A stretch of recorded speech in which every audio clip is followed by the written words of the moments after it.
Assalamualaikum warahmatullahi wabarakatuh. Perkenalkan, saya Nurul Mawardi, NIM 192152004, Prodi Akuntansi Terapan, Fakultas Ekonomi Universitas Negeri Makassar. Di sini saya akan menjelaskan mengenai BPHTB atau Bea Perolehan Hak Atas Tanah dan Bangunan.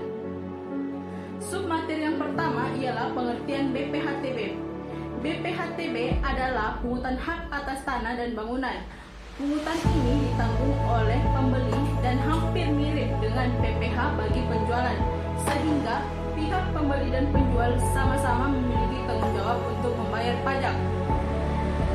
Berikutnya, submateri yang kedua ialah dasar hukum Bea Perolehan Hak Atas Tanah dan Bangunan.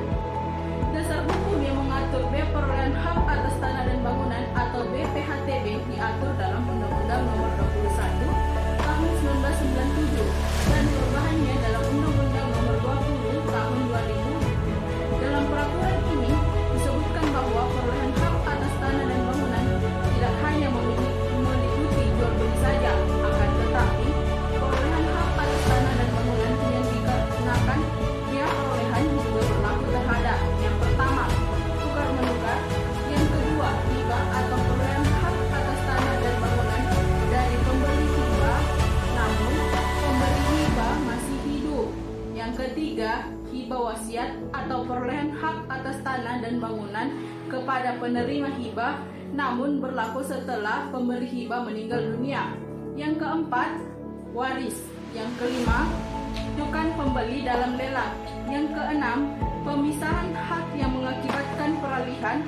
Yang ketujuh, pelaksanaan putusan hakim yang mempunyai kekuatan hukum. Dan yang kedelapan, hadiah.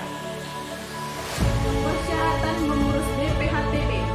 Ada dua persyaratan, yaitu dokumen persyaratan jual beli. Yang pertama, SSPD BPHTB.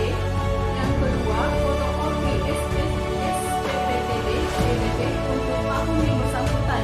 Yang ketiga, fotokopi KTP wajib pajak. Yang keempat, fotokopi STTS atau struk ATM bukti pembayaran PBB untuk 5 tahun terakhir. Yang kelima, fotokopi bukti kepemilikan tanah, sertifikat akta jual beli, letter C atau grid. Yang B, dokumen persyaratan untuk hibah waris atau jual beli waris. Yang pertama, SSPD BPHTB. Yang kedua, fotokopi SPPT PBB untuk tahun yang bersangkutan. Fungsi untuk mengecek kebenaran data NJOP pada SSPD BPHTB. Yang ketiga, fotokopi KTP wajib pajak. Yang keempat, fotokopi STTS atau struk ATM bukti pembayaran PBB untuk 5 tahun terakhir. Dan yang kelima, fotokopi bukti kepemilikan tanah seperti sertifikat, akta jual beli, letter C atau girik, dan bangunan atas status tanah yang akan dialihkan. Yang keenam, fotokopi surat keterangan waris atau akta hibah. Yang ketujuh, fotokopi kartu keluarga. Cara menghitung besaran BPHTB.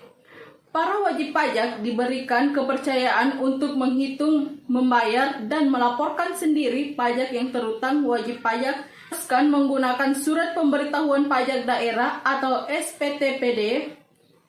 BPHTB harus dibayar pada suatu saat dalam masa pajak, dalam tahun pajak atau dalam agan tahun pajak sesuai dengan ketentuan peraturan perundang-undangan perpajakan daerah.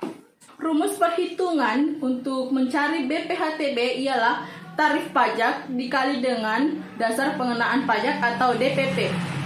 DPP sama dengan NJOP PBB kurang NJOP TKP. Tarif pajak yang berlaku untuk perhitungan BPHTB adalah sebesar 5%. Dasar pengenaan BPHTB adalah nilai perolehan objek pajak kena pajak atau NPOPKP. Contoh perhitungan BPHTB.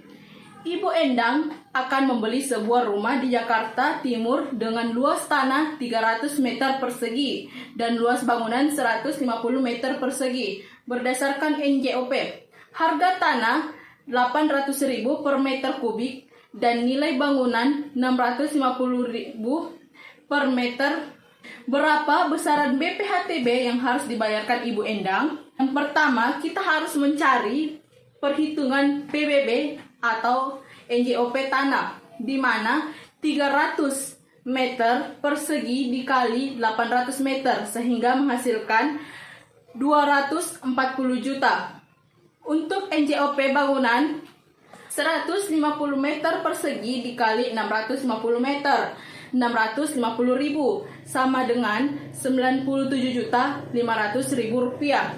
Sehingga NJOP tanah dan bangunan itu 337.500.000 untuk NJOP TKP 10% dikali NJOP bangunan sehingga menghasilkan 9.750.000.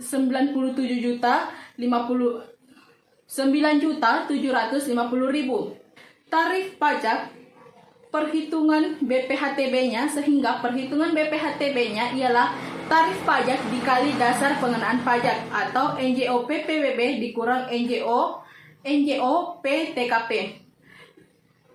Tarif pajak sebesar 5% dikali dengan 337.500.000 dikurang 80 juta sehingga 5% dikali 257.500.000 rupiah menghasilkan 128 juta, menghasilkan 12 juta sehingga menghasilkan 12.875.000.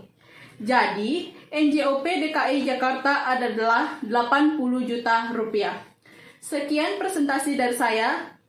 Kurang dan lebihnya mohon dimaafkan. Wabillahi taufiq wal hidayah. Wassalamualaikum warahmatullahi wabarakatuh.